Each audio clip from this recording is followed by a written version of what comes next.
Joining us now is a boxing legend. In fact, Carl Frampton, who joined us moments ago, I texted Carl in that last break saying, we've got a superstar on next. Do you know Stitch Duran? He replied, yeah, I know him. Sound fella, I've heard he's the best cut man in the game.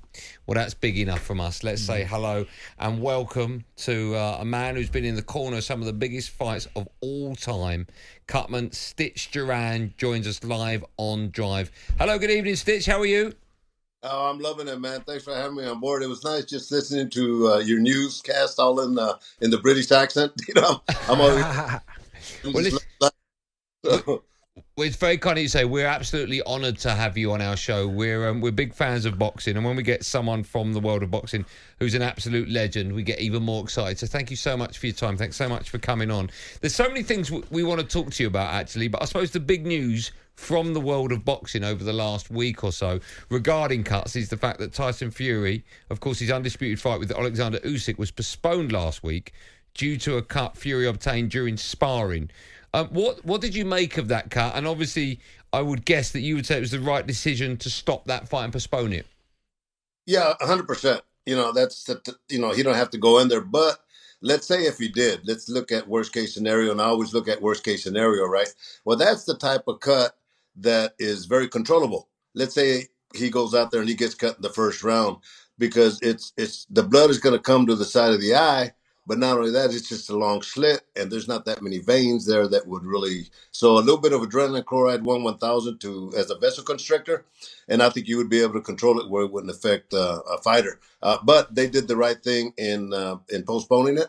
And I just got a call earlier from a friend, and they asked if May the 18th is a good time turnaround. And yeah, plenty of time. He'll be fine. Can I ask, because you've seen loads of cuts, right? Like someone in the police force would go to a crime scene and they would work out exactly how the crime was committed. Can you look at a cut and work out exactly how that cut was obtained and what caused it?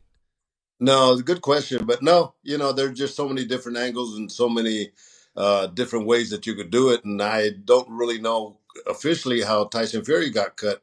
Somebody said an elbow or whatever, but whatever it was, it had to be coming up because the headgear will be right here. You have that protection. So the shot had to come up from an angle that I know. What would they be doing then to prevent that cut from opening up in his next spar or his next fight? Well, time right now at this point, just time. Time alone will heal it. And and people ask, will he be able to train? Yeah, don't stop training. As a matter of fact, perfect your techniques right now. Without getting hit, and going into 6-8 weeks from now, get into sparring, but just make sure that you have maybe that the headgear with the bar. That will prevent anything going like that. So yeah, it's not that big of a thing. As I'm glad it was because people are asking me about it. But when you look at the actual dangers of it, it's very controllable. And I did the top ranked fights last night here in Las Vegas for Super Bowl weekend, and Mike Basil worked with Ortiz that fought Teofimo Lopez. Well, that kid got the same kind of cut, about this big. Mike Basil did exactly what we're supposed to do as cutman, and the cut was never a problem. So that was a good question. Let me ask you. You've been involved in most of the biggest fights we've seen for a long time on the planet over the last, God knows how many years. And I include the Klitschko brothers, Andre. I didn't want to give away your age, by the way, because you look great for just past 70.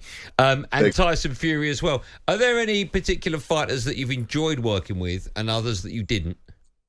Yeah, Vladimir Klitschko and Vitaly Klitschko by far were top of the line. And you asked that question, anybody you didn't. I did an interview with former world champ Marco Antonio Barrera, and he asked me, has anybody ever really disrespected you? And nobody's ever asked me that question. I said, no, because I come in under a different circumstance. I come in to take care of you. But let me tell you a real good, quick story with Vladimir and Anthony Joshua, that fight at Wembley Stadium.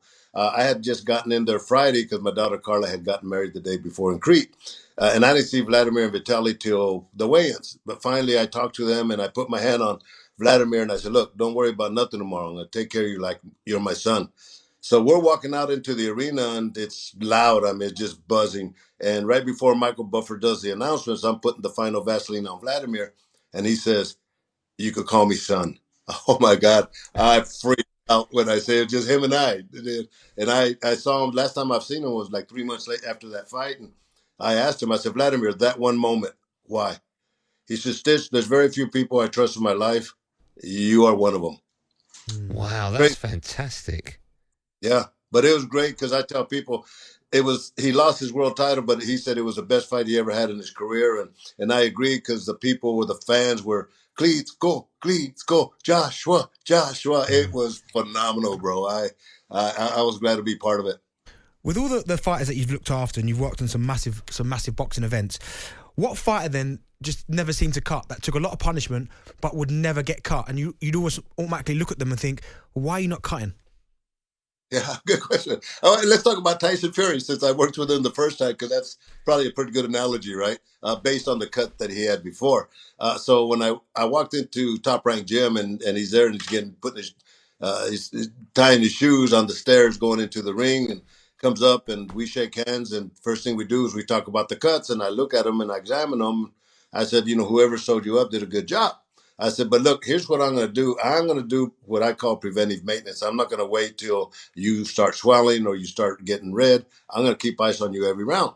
So we did that. He didn't get cut, right? So I'm saying goodbye to him in the dressing room, and he just has his shorts on because he's ready to go take a shower. And I have 3 pictures that a photographer gave me, and he's giving me a hug and kissing me on the cheek and says, thank you, Stitch, for keeping ice on me.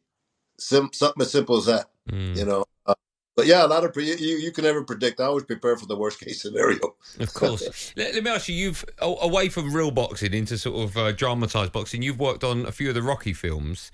There was one, I want to get your views on that in a sec, but there was one famous moment in a Rocky film. It might have been Rocky 3 or Rocky 5, I can't remember, when Stallone can't see out of one of his eyes and he asks his corner man to cut his eye open. Right? Do you remember that? That was the first Rocky, right? Okay, first one. Is that actually impossible to happen? I told Sylvester Stallone, I said, Sly, you know how many people I have had to educate that doesn't happen in boxing? Because there's many issues. Number one, you're not a doctor, so you're performing surgery in a filthy ring, right? Okay, that's a negative. But then not only that, you cut it. 'Cause what happened? You have a big accumulation of blood, and you cut that, all the blood's going to get in your eyes, so it's a double negative. So no, so I had to educate him. But just like in the Creed movie, when I'm doing the fingers, they ask how many fingers, 1, 2, 3. Yeah, you don't do that either. Ryan Coogler brought that out at the end. Hey, what do you think? They loved it, and when we did the premiere, everybody started clapping. So, but that's how. It works in Hollywood. Listen, how I guess, look, most people involved in boxing as a kid want to grow up and be a boxer, but I would imagine you didn't grow up wanting to be a Stitch, a corner man. So how did that come about? What did you do before? Obviously, I would guess you had lots of involvement in gyms and boxing beforehand. No, I grew up as a farm worker. I grew up picking tomatoes, peaches, cotton. That was my life. Yeah. So I loved American baseball. So after high school, I walked on to Merced College to play baseball, but I didn't have a car. So I joined the military. I just left and joined the military in 1972. And in 1974, they stationed me in a place called Thailand. And I always said if I went to the Orient, I'd want to study the martial arts. That was during the Bruce Lee period. So I saw my first Muay Thai fight, and that whole year I dedicated my life to it. And I had a school of kickboxing when I got back. And